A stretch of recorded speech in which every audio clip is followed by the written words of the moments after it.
And yeah, very welcome to Sarah, and very much looking forward to hearing all about the storytelling evaluation method. Thanks, Sarah. Great, thank you, Tane, and thank you everybody for giving up your evenings to come along. I'm just going to quickly share my screen, if I can.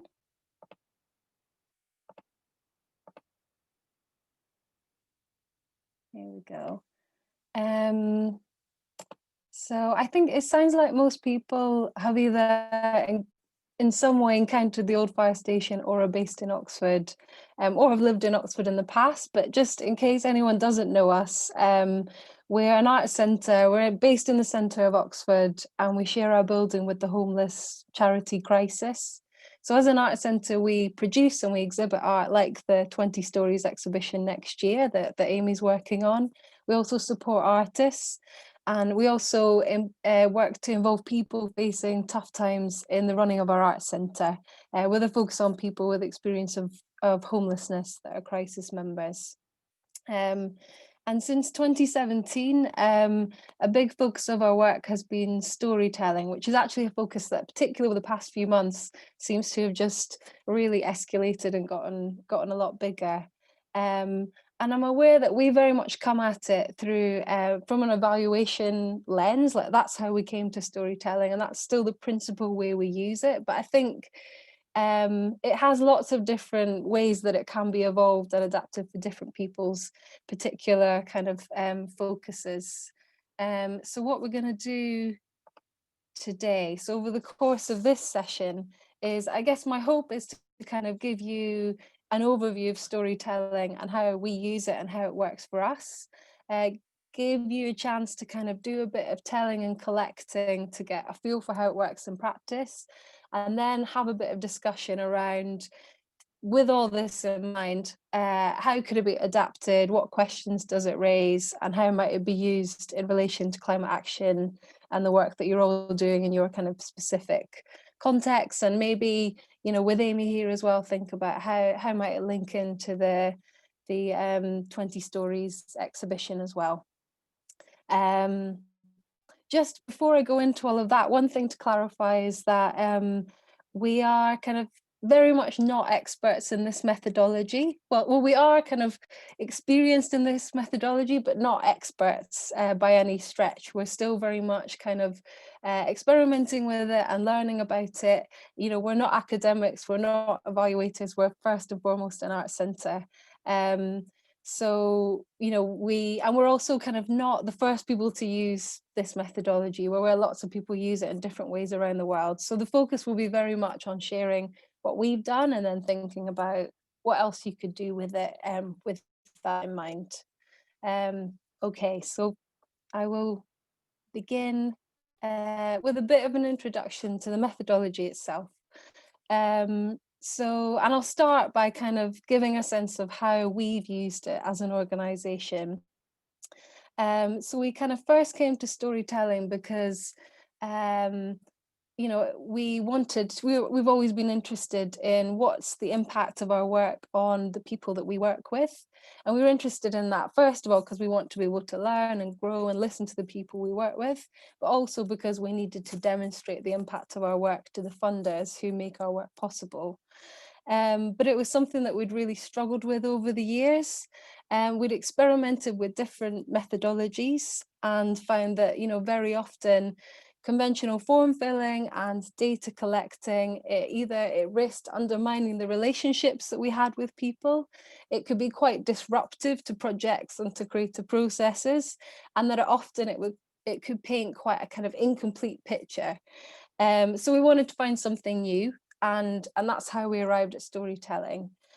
So we worked with two external evaluators, Liz Firth and Anne Pirrie, who basically helped us to think about how could we use this methodology within the work of the Old Fire Station. And since then, it's something that's kind of really resonated with us as an organisation. And well, it started as something that is, and still very is, the main way we evaluate. It's also evolved into being a big part of how we communicate, a big part of how we work with, you know, increasingly with different external organisations and with communities. And it's, yeah, become ever central to the way we work. So what is storytelling? So storytelling and the way we use it is based on the most significant change evaluation methodology. So this methodology, in essence, it's about collecting stories from participants involved in a project about what's changed for them, and then analysing these stories in a participatory way with different partners and with a group. What makes storytelling different from other evaluation methodologies is that it doesn't employ quantitative indicators developed in advance, but instead it asks the storytellers to say, what does change look and what does it feel like for them? So for this reason, it's really good for really understanding change and how it comes about. It's good for measuring change that is unexpected, that's emergent, personalised, diverse, and yeah, really understanding, you know, how it came to happen. So so that's the kind of basis of storytelling, and this is how it looks in practice for us. So we first of all recruit and train a team of story collectors. So in our case, these are volunteers, they're staff, they're artists, they're crisis members or crisis clients, and they're kind of trained up in the methodology and in how to collect stories. These story collectors, they then meet individually with participants involved in a project, and they have a conversation, and that conversation's about what changed for the storyteller, why was it important, how did it happen, and what did they learn from it. What's really key is that this is a conversation rather than an interview, so it should feel as much as possible kind of relaxed and informal and on equal terms. So this conversation, it's recorded, it's transcribed, and then it's edited down into a 1 to 2 page story that really tries to capture the voice of the storyteller and the key things that they said. Once we've collected these stories and once they've been approved by the storytellers to make sure they're happy with them, we then hold these, it says on here discussion days, but we've, in our new Zoom world, they're much more like discussion, we call them discussion sessions. So we've kind of cut them down to 2 hours long. And for those, we bring together people with different relationships to storytelling, to the project, to us as an organization. And they all read the stories in advance, and then we discuss, okay, what are we hearing? What's the learning? What are the themes? And we kind of draw a learning from there. And we then share the stories publicly, and we've used various creative ways to do that. And we share the learning as a report as well. So that is the process in a very quick nutshell. And I'll go into a little bit more detail in a bit about some of those, the key aspects of some of that. But kind of in essence, you know, what's really worked for us when it comes to storytelling is, first of all, that it enables the participants themselves to have a say in defining what impact looks like for them. That it really allows for people to talk about change that's personal to them, that's kind of in the context of their own lives. You know, it doesn't kind of, that's diverse, that as a process it's really enjoyable and it feels meaningful, and that's something that is reflected again and again by both tellers and collectors we've worked with, and that it's collaborative. So from the very beginning, it's about bringing different people into a process, so that it means that evaluation isn't something that just sits with a learning team or with you know, one person or with management. It's something that involves people, you know, and many voices at many different stages as well. As I said at the start, it's you know, while storytelling started for us and is about evaluation, it's also really enriched things like our communication. So it's really helped us to bring voices to the fore in the way we speak and the way we communicate ourselves. It's helped to kind of amplify voices in the process as well. As a medium, it's really creative, and it's also been something that unanimously our funders are really supportive of. So it's a way we find of communicating impact to them that also kind of meets and fits with our own kind of priorities around working with people. So that's kind of what storytelling is and what it's meant to us. I thought it might be useful to have a look at a way we've very recently used storytelling. So we've kind of, over the past 3 months, been working with Oxford Together to collect the stories of people that have been involved in. Oxford Together was Oxford's volunteer program that worked in collaboration with, it was run by Oxford Hub, a kind of local community organisation. It worked in collaboration with the City Council, with local partners, and with 5,000 volunteers across the city to provide support during lockdown to people that were vulnerable in different ways. So we worked in partnership with Oxford Hub to collect the stories of 32 people that were involved in this programme. So they included the stories of volunteers, of staff, of recipients of support, of partners, of Oxford City Council. And we thought this was an important thing to do, firstly because we thought that this is a really significant time, and we wanted to capture the voices and the experiences of the many people and how they were experiencing it during this time, to kind of understand the different lives involved in Oxford Together. But also kind of the first driver for us was that we really wanted to be able to learn from this experience. So we recognised that that what was happening during this time was bringing people together, and people were working in ways that there was a lot of learning around, and that it was important to capture that learning so it could inform how we went on to work in the future. So through this project, we collected, the stories of a 91-year-old woman who described what it's like to experience loneliness for the first time and the importance of the companionship of Oxford Together. The story of somebody who was caring for their mother on their own in isolation, who with Alzheimer's, and needed somebody to walk their dog and what that meant to them. We heard from council workers who felt for the first time like they were part of what was happening on the ground and really proud to be part of the council. We heard from volunteers who went above and beyond to do things like find the right lettuce to feed a tortoise. So we collected these stories that really breathed life and humanity into lockdown and into Oxford's experience of COVID in this time. And we also, from these stories, gathered some really insightful learning around what really mattered and what made Oxford Together work. And some of the things that really shone out were things like the power of the small actions during this time, the really importance of working in a relationship-based way, the need to collaborate, and the impact that can be had when you give people agency and empower local groups and community organisations.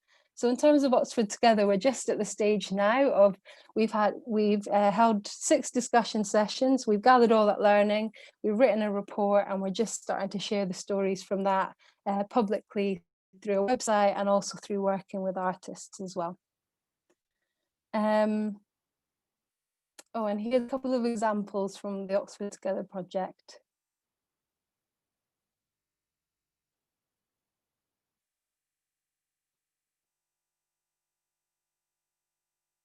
And another.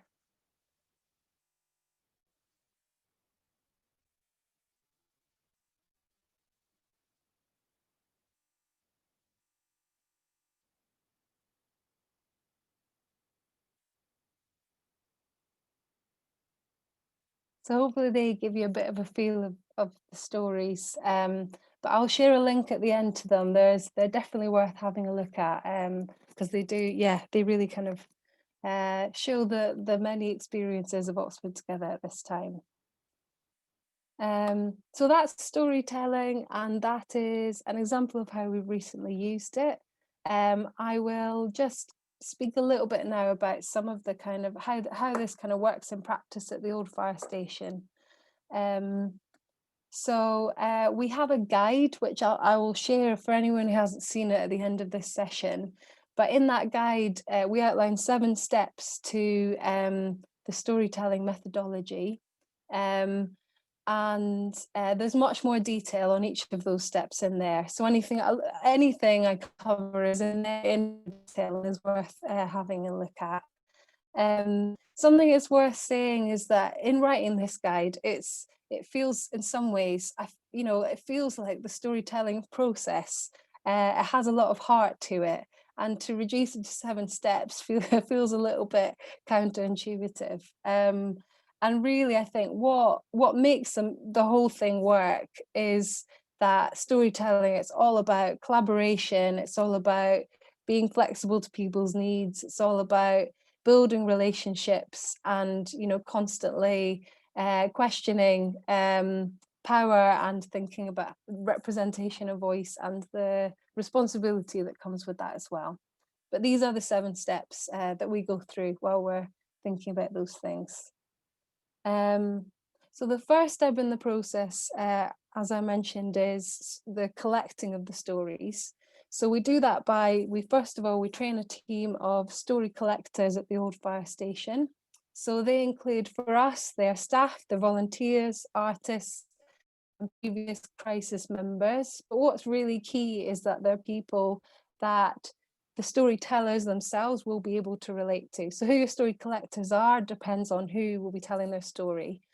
And these story collectors, they have a conversation with the storytellers themselves. And this conversation, it's anchored by 4 key questions. So these questions are: what was their involvement in the project? What changed for them as a result? How did this change happen?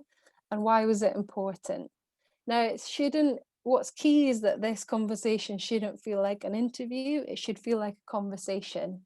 So it's not the case that the story collector would necessarily ask all of those questions outright. They would just have them as the anchors for the direction of where the conversation's going and make sure that those things were covered over the course of it. So no 2 story collecting sessions would necessarily look the same. And I think tonally, that's really important for the quality of stories that we get from this process. Some of the things we found are really key in the story collecting process to kind of try and elicit really strong stories is that those stories are personal. So asking people about what's changed for them personally is really important. That's often where the most interesting stories are. And where the richest reflection is for the individual, I think, as well. Being detailed, so through the stories, we really want to get a feel for who is this person. And often it's the really small things that, like in the Oxford Together story, someone speaking about shopping to buy lettuces for a tortoise. It's those little things that often can encapsulate some of the bigger themes and are really stick with people. So it's about details, and it's also about focus. So the reason that we work with editors partly is because we think it's important to bring those stories down to something that is digestible for someone that people will read.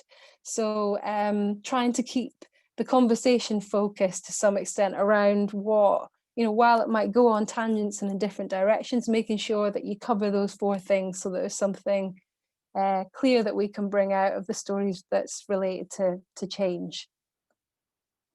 For our story collectors, in many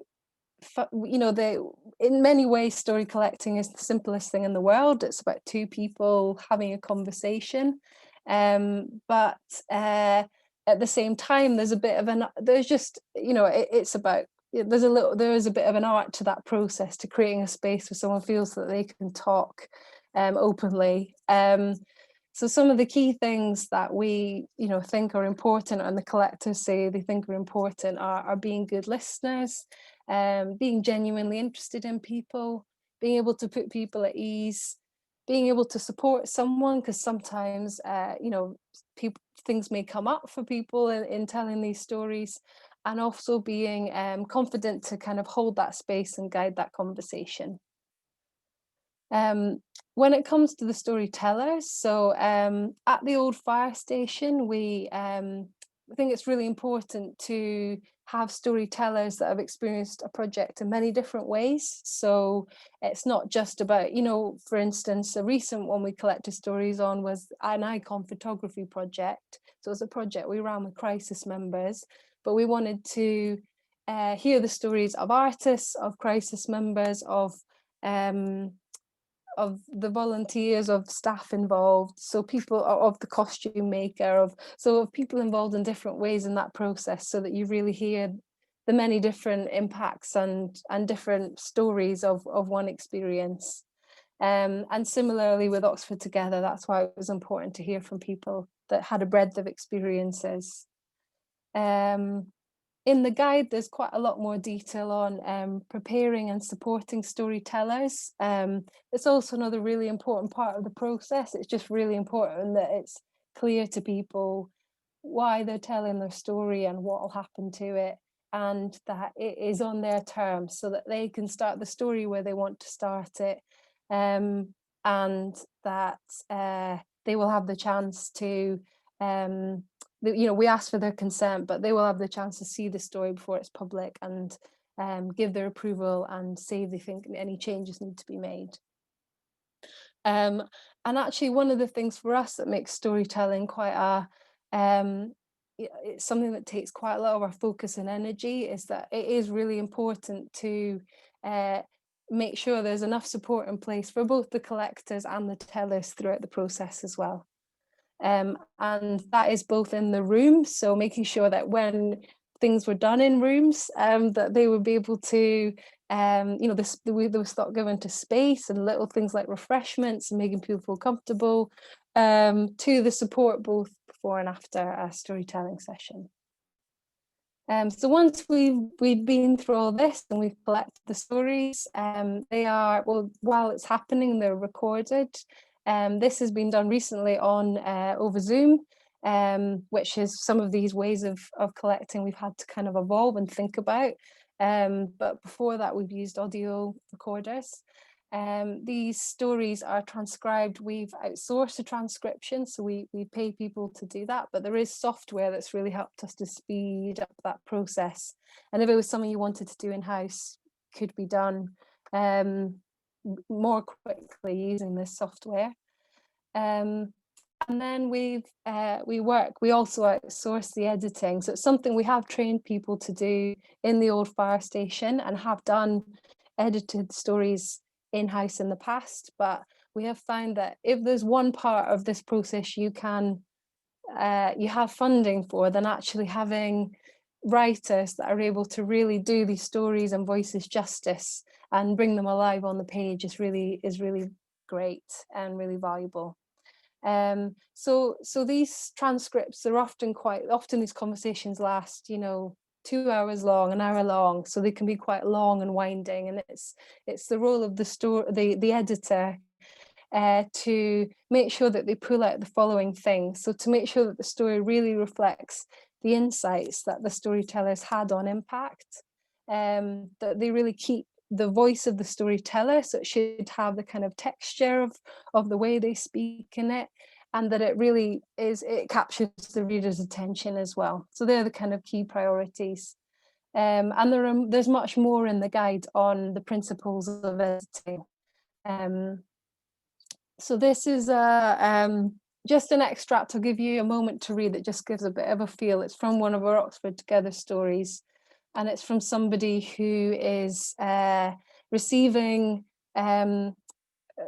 support of a kind of a shopping delivery from a volunteer.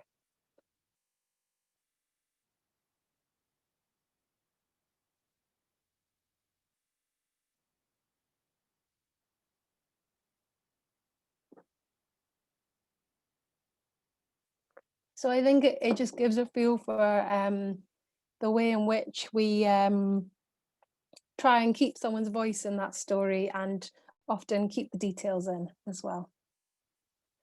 So once we've collected all these stories, we then hold discussion sessions. So these discussion sessions are facilitated meetings in which we bring together different partners and people who have different relationships to the storytelling process.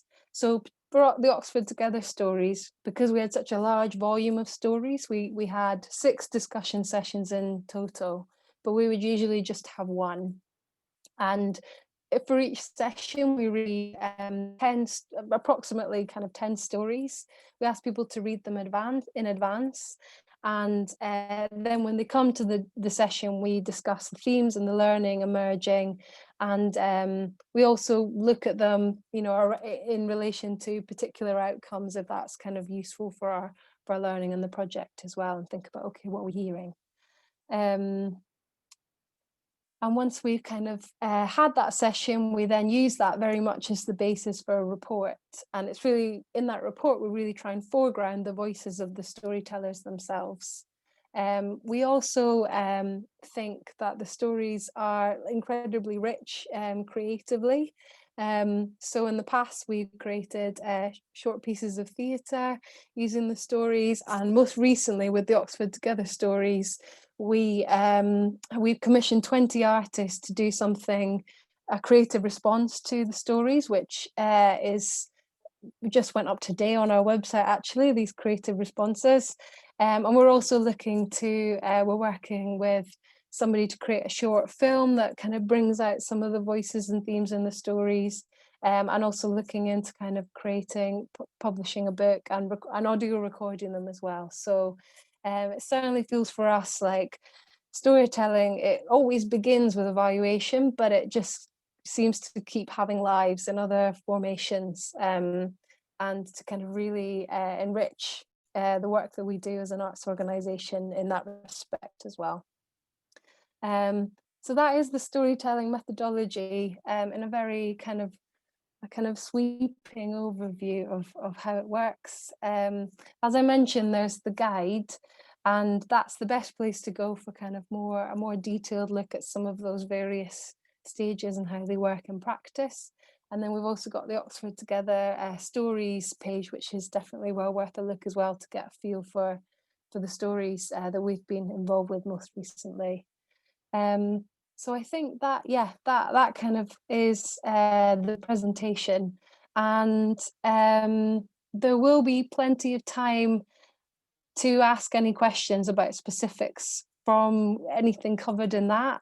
But I think for the purpose of time, and because other questions might come up as we do other things over the course of this session, we're going to hold on to those until the end, but we will come to them with time. So what we're going to do now is focus on that story collecting part of the process. So Attain is going to put you all into pairs. You're going to go into breakout rooms, and in that room, one person will be the storyteller and the other will be the story collector. And what I would like is if the story collector could ask the storyteller questions about what's been their experience of climate action, either with CAG or with a group or an organisation that you're involved with, and to focus on those 4 questions. So what's been your involvement? What changed for you as a result? How did it happen? And why is it important? And it might be worth just noting those questions, or we put them in the chat, you should be able to see them when you go in. I'm really aware that in asking you to do this, there's all these things I've just said about preparing storytellers, which we're not doing. And obviously, you know, as with, you know, we realize that you're not prepared going into it and you only have 20 minutes. So you might only get through the first one of those questions in this time, or you might get through them all. And it's really just an exercise to get a feel for story collecting and storytelling, and to hopefully spark questions and thoughts around how you might use or adapt this for your own work and context. Does that make sense? Great. So I think if we go into group, and just to say you've got 20 minutes for your storytelling and collecting. We won't swap, so if you just decide at the start who's telling, who's collector, we'll just do it once. If you take 20 minutes, and then we can tell you if it's okay, team. We'll tell you where after 20 minutes is up, and then you'll just have 5 minutes together to have a chat about what was that like and reflect. Great. So we'll pop you into groups and see you all in 25 minutes.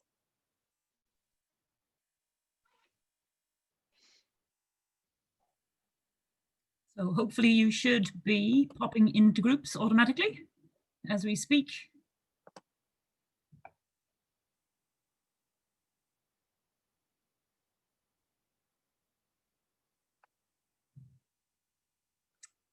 I think that looks like it's worked.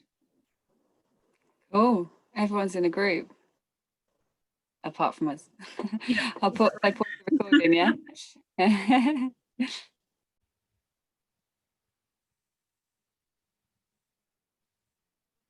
I think that's everybody back.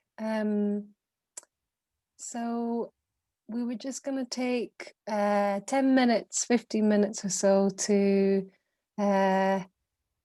open up the space for any kind of thoughts or reflections on what that experience was like.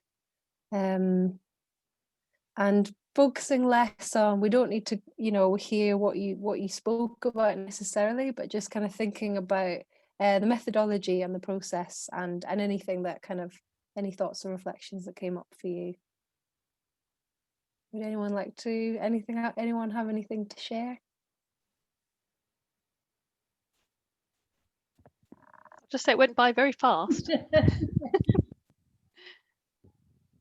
Yeah, I was saying to Christabel and Atane and Amy that, you know, you often these things take 2 hours, and actually it's like not until you're 40 minutes in that people start to relax, and that's when often all the things people thought they were going to say they've said, and then the kind of more kind of richer conversation starts. So yeah, 20 minutes is a bit of a tough ask.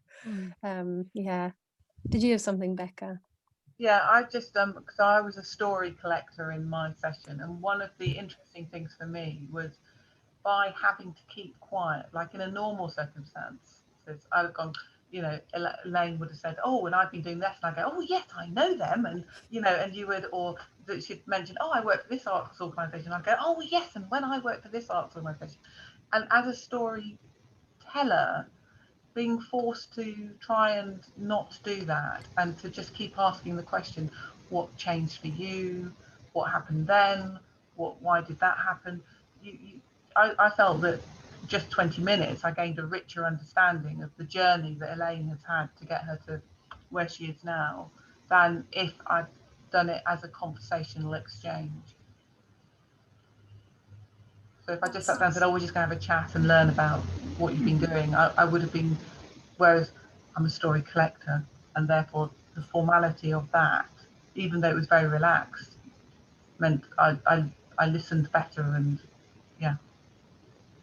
That's really interesting.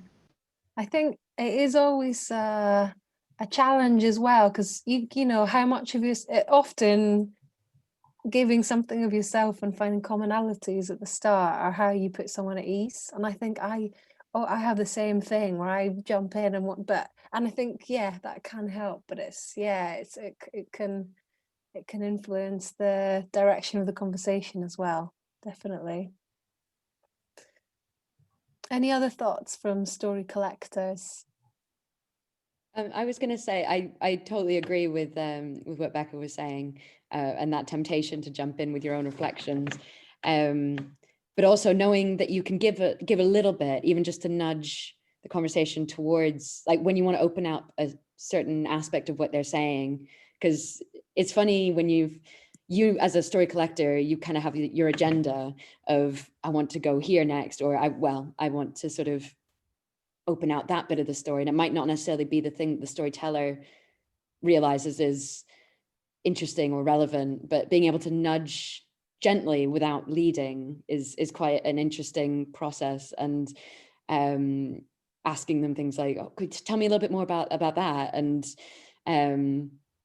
yeah, I don't know, you kind of have to feel it out, but it's quite an interesting process to know when you're sort of being silent and just listening, but also knowing when to kind of come in and guide a little bit as well. I found that quite strange and fun to feel out. I think it's also a bit of an art. I think with time, I think it's different every time, and it's a bit of an art that you learn as well. The more you do it, is how to know when to be okay with silence and when somebody needs a little bit of a. And that's why I think often the story collectors we have are so brilliant, and I think so much of it is down to them being comfortable with both of those things. You know, that everybody's a bit different, and you have to be different for everyone. Sarah, if I could jump in. So I'm the storyteller that Phoebe was speaking with. And I wanted to say, like, in reflecting back on the last 2 points, that I actually think that having Phoebe give me some not details of her life, like I feel like I still don't know Phoebe at all in the way that she now knows me, but some inroads to be able to connect with her were really helpful, especially given that there was only 20 minutes. And I think I would have found it harder to open up if it had just been, like, and now you have a question, and now there's a question, now there's a question. So I think it is a tricky balancing act, and it's about reading the person in the room, but definitely being able to establish that connection with someone from the get-go, I think, is super important as well. Just coming at it from the other side. No, yeah, thank you for sharing. I think as well, something with the Oxford Together stories that was a challenge was how it's harder to do that on Zoom, because when we did this in the Old Fire Station, you know that you have a cup of tea, and so I come in and I bring you a cup of tea, and we all have a bit of a chat, and then you have a chat about the biscuits, and you kind of warm up more. But on Zoom, you're much more in a space, I think, where you're like, so we had to think about how do you still little things like, because these conversations are recorded, how do you make sure you have conversation and time to get to know each other a bit before you start recording the call? And how do you show someone that you're like actively listening without interrupting them by, like, saying the whole way through and then shifting? So there was a bit of like, how do you create that kind of connection and space at the same time that I think Zoom's presented lots of new learning around. Eleanor, did you have something else you wanted to say? Yes, it was similar to what Phoebe said, which is that at the beginning of our conversation, and Bobby, perhaps you could say whether it was helpful or not. I mean, we were talking about, I was trying to get her to think of specific memories of her childhood that made her a climate activist, and kind of I felt it was a bit sticky. So then I started talking about a book I'd read, Finkel's in the Sparkle Jar, which is about an autistic naturalist who was allowed by his parents to go and look at a fox den. And Bobby, I wondered if I gave you too much detail. What do you think? Sorry, muted. I don't know. I think it was really interesting because it made me delve deep quite quickly, which I perhaps was a bit like, oh, yes, why my childhood, how did all this start? So that was interesting. But yeah, and actually then moving to talk about the naturalist, who I know who you mean, but still can't remember the name of. I think that did help, actually. Yes, I think it did. So yeah, and I think you did very well, actually, Eleanor, because trying to guide a conversation is tricky, and I thought you did it very well. Well, it was a very interesting one. I suppose that's the good thing about storytelling, isn't it? It is such an interesting thing to do, to listen to other people's stories, especially if they're similar to your own.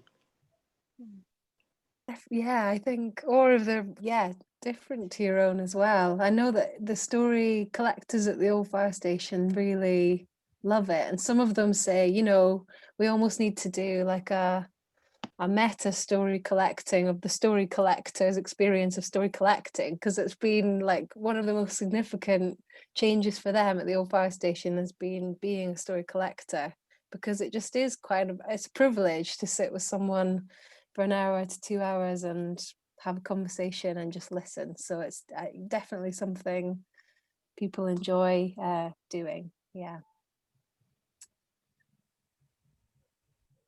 Any other thoughts or reflections before we move on? I was just going to say, I found it really kind of, now having done it, I feel really calm. It's almost like having that opportunity to have somebody properly listen to you was really great. I wasn't expecting to have to do that exercise, so I didn't have any anticipation or what shall I say, how shall I frame it.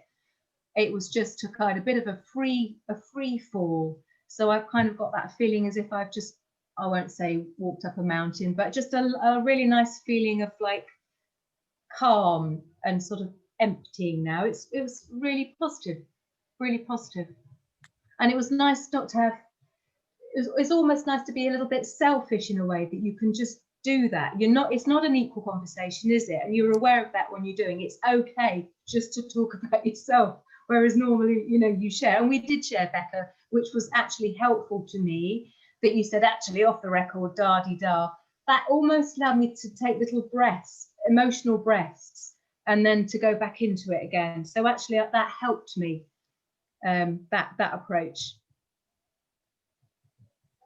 Oh, that's great to hear. And it's certainly, like, I think particularly during Oxford Together, I think it's always the case that people find, like, it's not necessarily always an easy thing to tell your story, but I think people do generally seem to quite appreciate that space just to sit and be listened to. And particularly during lockdown and, you know, with Oxford Together happening, I think on all sides, you know, whether it was staff who were run off their feet or people who were kind of, you know, locked in their houses and shielding, or like volunteers who had loads to say about all these things they've been doing, people just really liked to be listened to, and I think it helped people to just have that reflective space, kind of with someone there that they didn't necessarily have, you know, there was no expectation that they then reciprocated and listened to their story as well. So that's great to hear. Great. Well, was there anyone else? No. Well, thank you for sharing those reflections. What we're going to do now is have a break and then come back and think a bit more about, with all of this in mind, what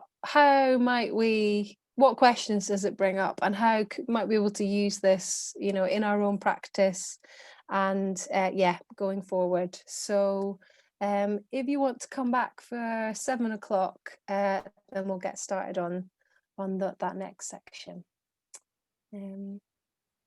Great. Enjoy your breaks. Could be about something else that you're working on related to climate action.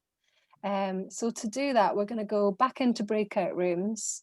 And I'll just very quickly share my slide, which has the questions to think about.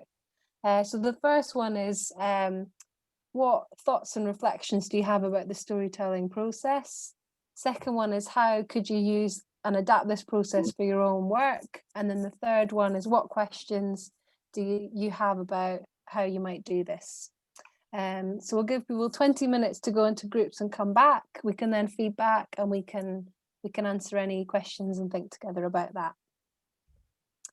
Great. I think Attain is about to magic you into a room. I'll do that. Thank you.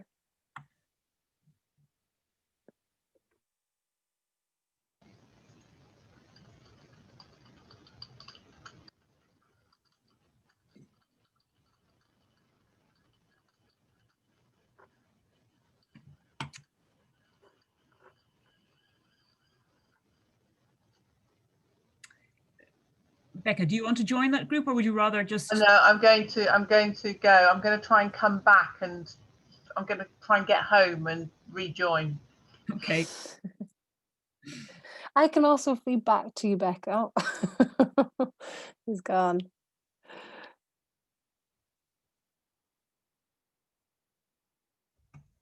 Oh, she's back. There's also going to be a video.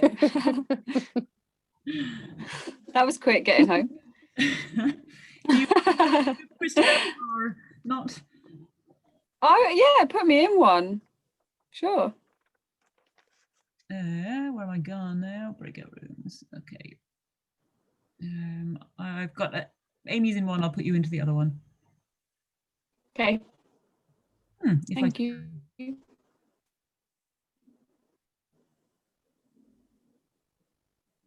Thank you.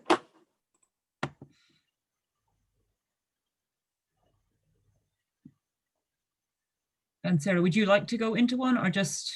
I'm okay, actually. I'll just hear it when it comes back. Yeah. Okay, so 20 minutes for those, is that right? Yeah, if that's all right. Yeah. No problem. And then I think we're a little bit ahead of time, so we'll just, see how we go. Yeah, I suppose if people finish 10 minutes early, they'll be quite happy to have 10 minutes of their evening. Yeah, exactly. People are willing it that way rather than 10 minutes later, aren't they? So That's true, yeah. Great.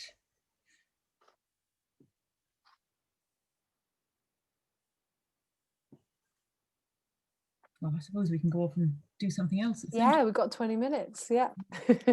Like go and grab some food and Yeah, me too. Get a snack. turn off my screen in case anybody catches me eating and just See you soon. do that.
Hi, everybody. Welcome back. Do people mind just muting themselves? I think actually, Amy, I think it might be you. Do you mind popping yourself on mute?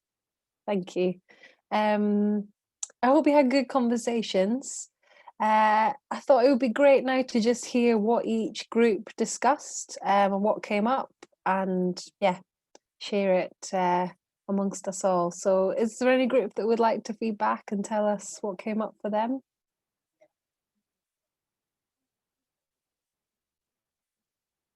And it doesn't have to be, it can be whatever you want to share. It doesn't have to be the entirety. Sarah, thank you. We talked quite a bit about the fact that that you're using it as an evaluation tool, because I don't think any of us sort of knew that that was how you used it before we joined the workshop. And certainly for me, for my CAG, I can see that being really interesting in itself, because we've had conversations recently about how you know, our funders would like us to feed back on what visitors think when we take them around the wind farm and the solar farm and things like that. And we do ask them, we do surveys, and generally some people answer the surveys and they say positive things, but we don't think we learn a lot from that. We don't really get anything out of that helps us develop anything we do. This seemed really interesting for that, but we also talked in our group quite a lot about then whether, because if you set out to use it as an evaluation tool, whether that sort of sways the storytelling and the stories that you do collect and the kind of things that you get out, and whether you might, I don't know, even lose some objectivity in that, if there is such a thing as objectivity in storytelling, which we weren't sure about at all.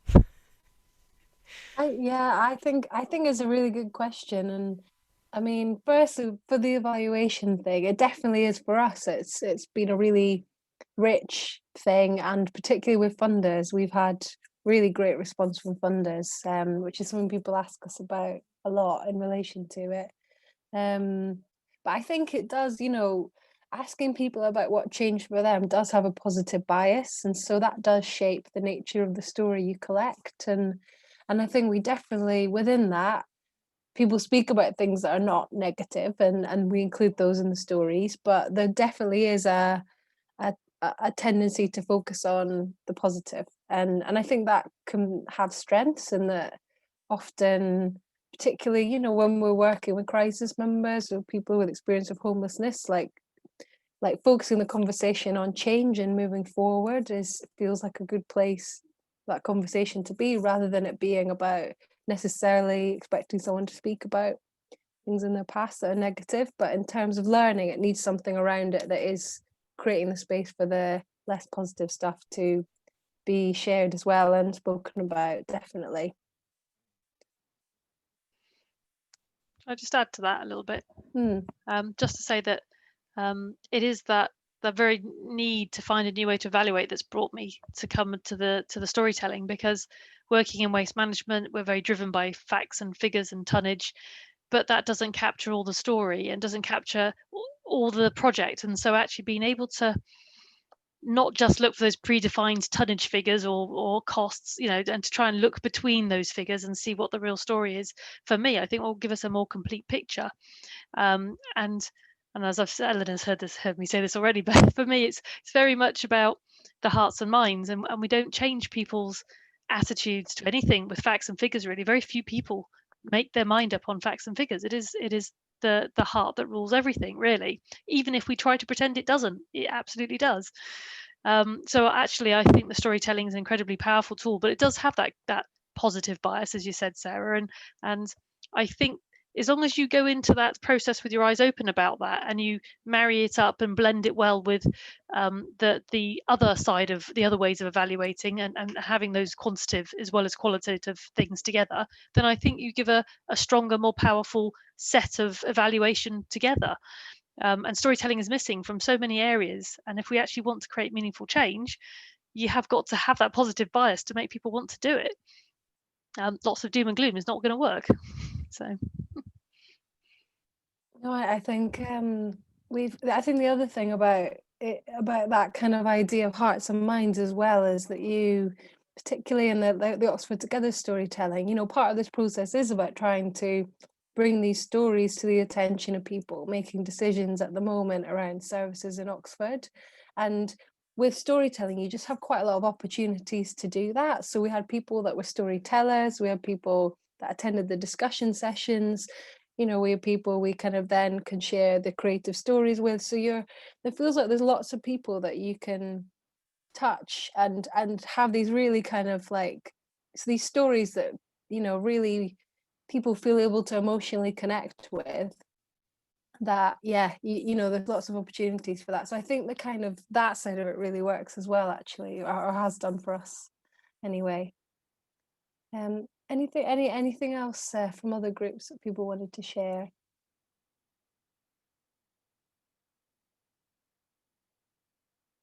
How about any ideas on how it could be used or adapted? Attain? Although I wasn't in one of the things that really interested me from doing the previous session with Sarah earlier in the summer was how good this method is for kind of evaluating intangible aspects, particularly with community action and climate change, and looking at how people's attitudes have changed and how they feel, whether what they're doing is significant or not, or whether they've made a difference, because I think so often that's what drives people to want to get involved in a voluntary capacity. And it just struck me that this method kind of brings out those stories that lots of other ways that kind of feedback forms or things like that don't necessarily do. And I thought that was very valuable.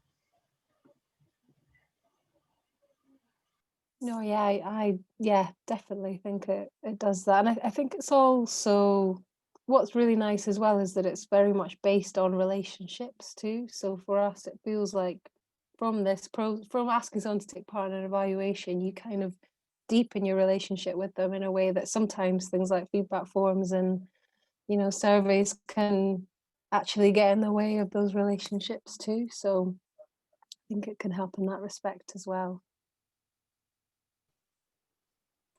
Just adding to what Bobby was saying about presenting things in a positive way, I think that's definitely true. But also at the same time, sometimes it's good to let people talk very honestly about reasons why maybe they don't feel that these issues are related to them, and that can help, especially in a local government setting that Bobby's in, that can help the local government to tailor what they're doing to actually maybe engage local people more, or offer things, you know, if people are not engaging in certain ways, make it easier for them to engage. And I think that's something that we were talking about earlier in a breakout room as well. Sort of, it needs to be easy for people to do these things and engage, and part of storytelling can actually help us to gain insights that we might not otherwise gain about how we can adapt our activism to kind of reach more people, or make it easier for people to do things that are more beneficial to the environment. And then I guess looking at different ways that we could present, I think in our breakout room that we just had, Ellen was thinking about more visual ways to represent stories, for example, videos. And I think Amy also mentioned QR codes for scanning as well, which could be another option. And I think as well that it was mentioned to have sort of more art pieces, sort of more photographic storytelling as well. So yeah, those are some ideas that we came up with in that group.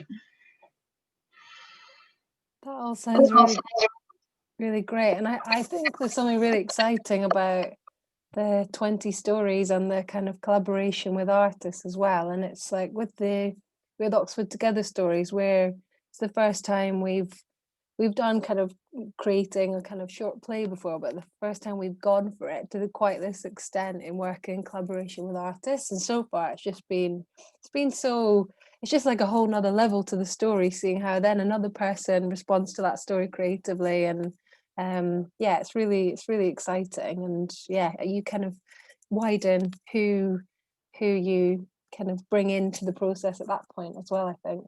But I think it's also a good point you made about how you hear those. Maybe it could be a way to solicit stories from people around what maybe barriers to engaging in climate action, I think storytelling can be used to that end, but it's just about finding the right question and adapting the methodology so that you're able to have that slightly different tone of conversation.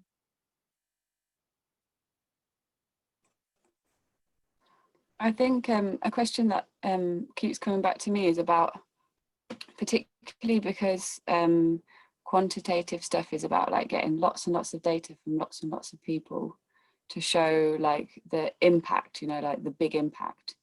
And I think stories go into the detail to bring out the human aspects and those relational aspects, and that's what is going to make an emotional effect on somebody like a funder or somebody who's going through a similar experience. And so the question I have is like how how can storytelling be kind of weaved together to kind of be both, bring out the kind of collective of what's happening. And that's particularly important for this 20 Stories project, because it's like the collective of the groups and then the collective of the network, which is a combination of the groups. And also, yeah, how can the process itself be forward, like kind of forward looking? So it's not just about collecting stories from the past, but it's like, can the process build on what's already there, or like expose what's already there, show those connections, those similarities, and like not just the actual stories, the content, but the process, make it easier for collective.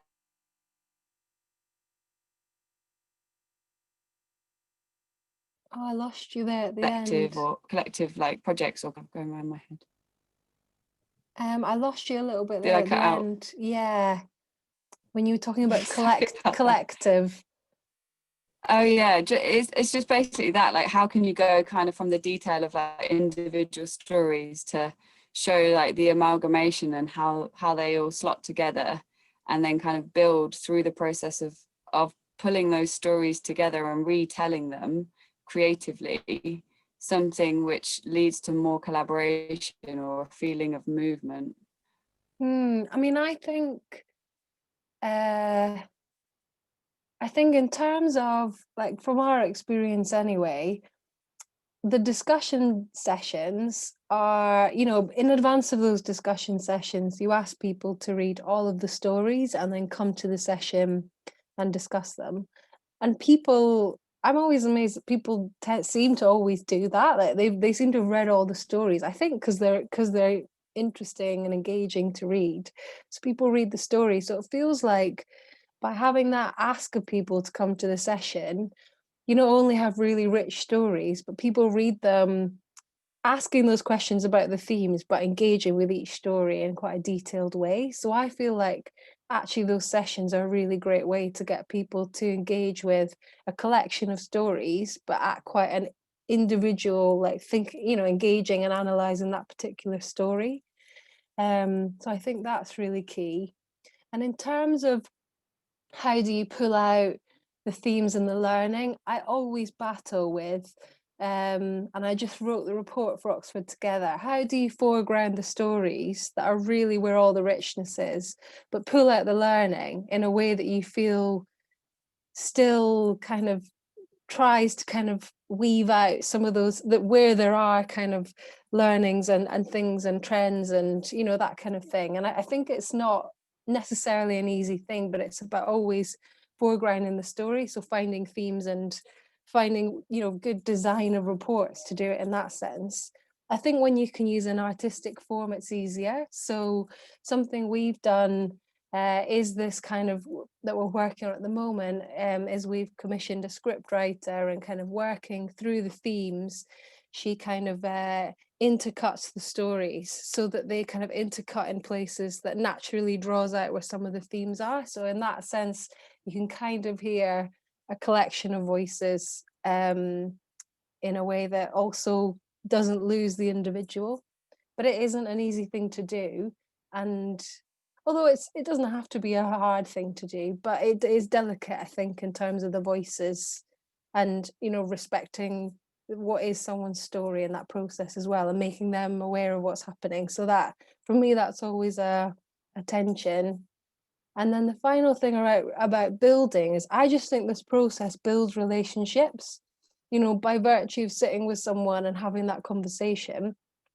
People build relationships with the Old Fire Station, with the collectors and the tellers, and you're kind of in touch with somebody on what is immediately quite a personal way, because they've, you know, you've held their story and got to know them through that sense. I think it is, in that sense, like through the process, really helps to build stuff. And certainly, you know, through Oxford Together, we've definitely seen that in the way we've built relationships with people we've collected stories from. We've seen it through pockets of the discussion sessions that we've held. We've seen it through the people that read the stories and come together around, like, oh, it kind of creates this shared vocabulary, and you know, it's yeah, so I just think that they really work in that way. And I think, like, working with Amy and thinking about how else can you work with artists to kind of think about those questions that you raised is really, like, quite exciting as well, because I think there's, yeah, lots that you can do. But for me, the challenge is always just, yeah, never forgetting that it's people's voices and stories, and they have to, yeah, everyone has to be on board basically and respectful. I just saw in the chat, Bobby's asked about the cost of storytelling projects, which is a really good question. The cost, it depends on how much you do self and how much you outsource. On average, we pay a transcriber, usually by the kind of standard transcription rate, it usually comes to about £80 a story. But it depends how long they spoke for. And a writer, we would pay around, like, for about £225 a story.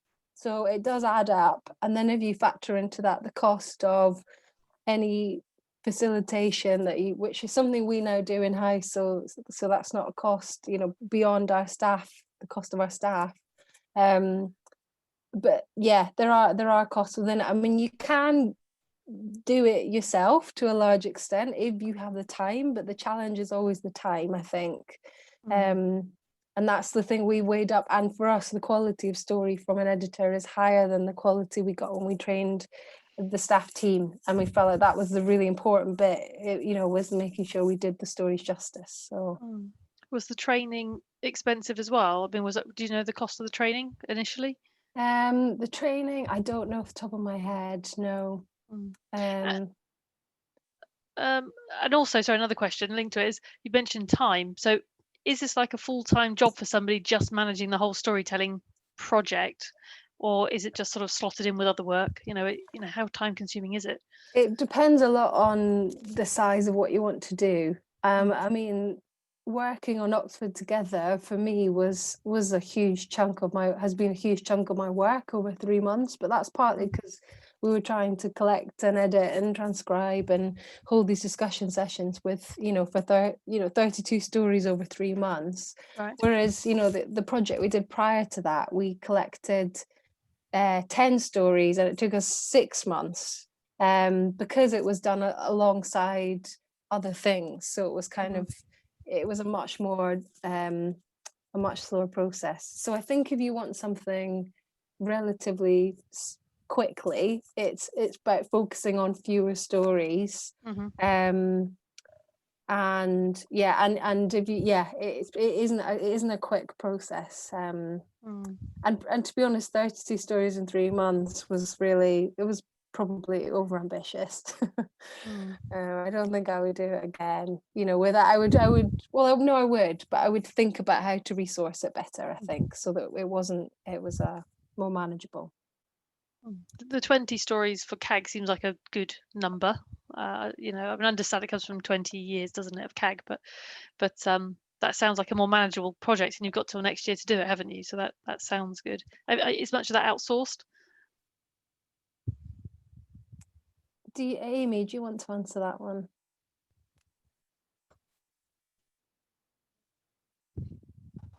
No, it's not. So it's Attain and Christabel and myself. Right. Okay. Yeah. I'm just looking at the time and thinking, for the last 15 minutes, would it be useful? Are there any kind of thoughts or questions related to the CAG 20 stories that would be useful to speak about?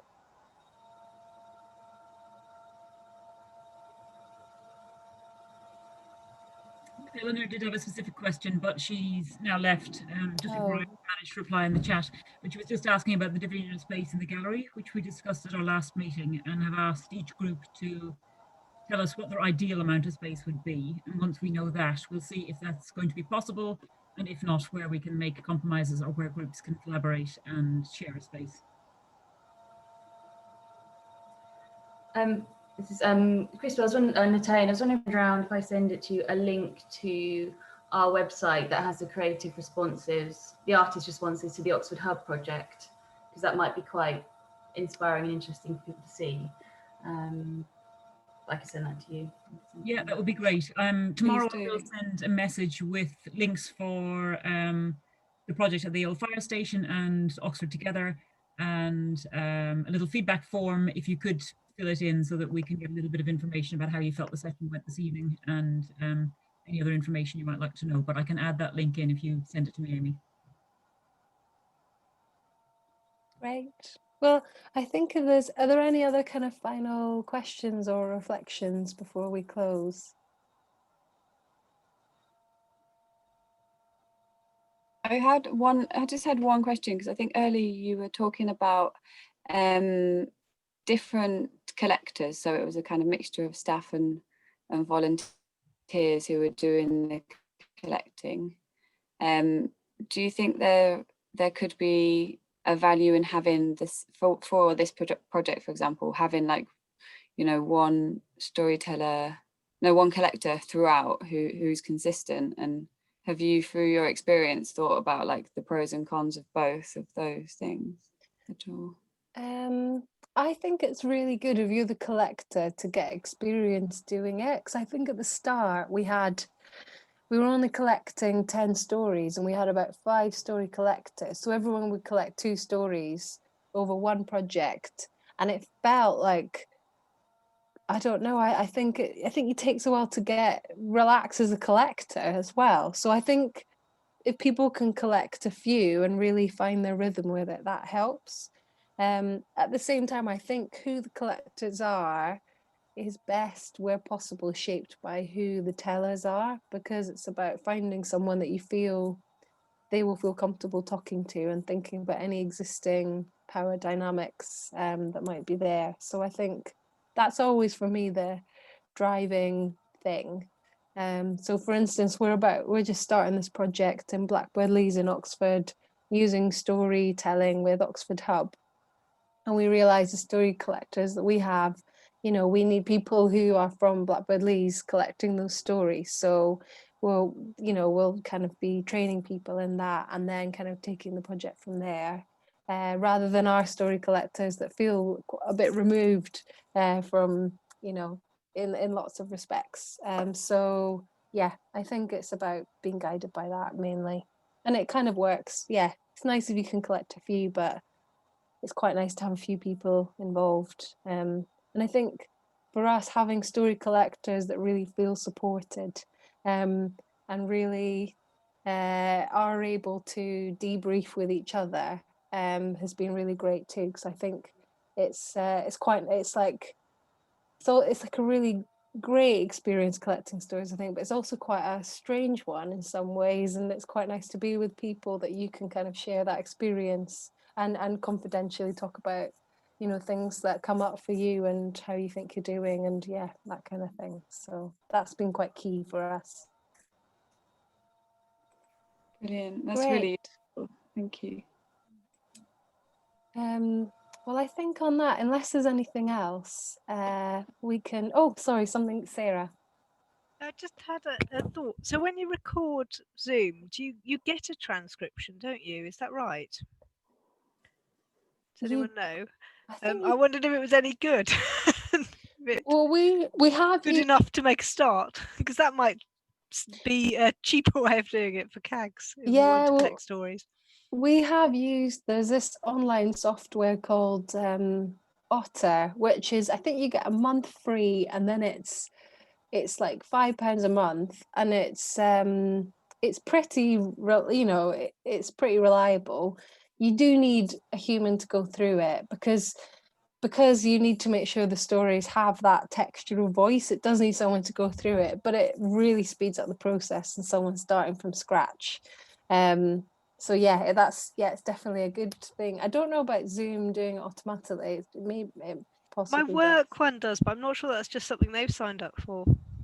It could be the same. We've definitely done it through, I think it's called Otter, the one we use, and you can link it to Zoom, definitely. So yeah, it's whatever you do, it is actually, yeah, it's a good starting point, definitely. Thanks. Great. Well, I think that's everything. Then we'll kind of wrap things up there. In terms of kind of next, further resources and things. I think, as Atane said, you'll send around the links, and yeah, there's a lot more in the guides themselves as well. I'm also really happy if anyone has any questions or is doing further things with storytelling, both in relation to 20 stories and the work with Amy, or other things related to climate action or wider work. I'm always happy to have a chat about it, and kind of share where we've gotten to with things. So yeah, and thank you all for participating. It's really nice to hear other people's thoughts and reflections on storytelling, and it helps, I think, me to think about where we go next with the Old Fire Station. And yeah, so it's been lovely to meet you all. And a huge thanks to you, Sarah, for facilitating the session. It's been really, really interesting, and I think really helpful in terms of us all thinking about where we're going with 20 stories and with kind of evaluation and monitoring impact and things like that in general. That's been really useful. And in a shameless bit of self-promotion, just to let you know, there are some other sessions coming up as part of this Fresh Thinking series. We've got one on effective facilitation on Thursday next week, one on building your resilience and capacity, followed by a second session on facilitation, which will be a follow-on to the first, or a little bit deeper for people who may already have good facilitation skills. And then on the 2nd of November, our next one is about talking to children about climate change. If you're interested in any of those, please do sign up. We'd love to have you with us. But yeah, huge thanks to all of you for joining in, to Sarah for facilitating. And unless anyone has any other questions, I think we'll finish up there. Thank you very much. It's been really good. Thank you. Thank you. Thank you. Thank you, Sarah. Cheers. Bye. Thanks. Bye.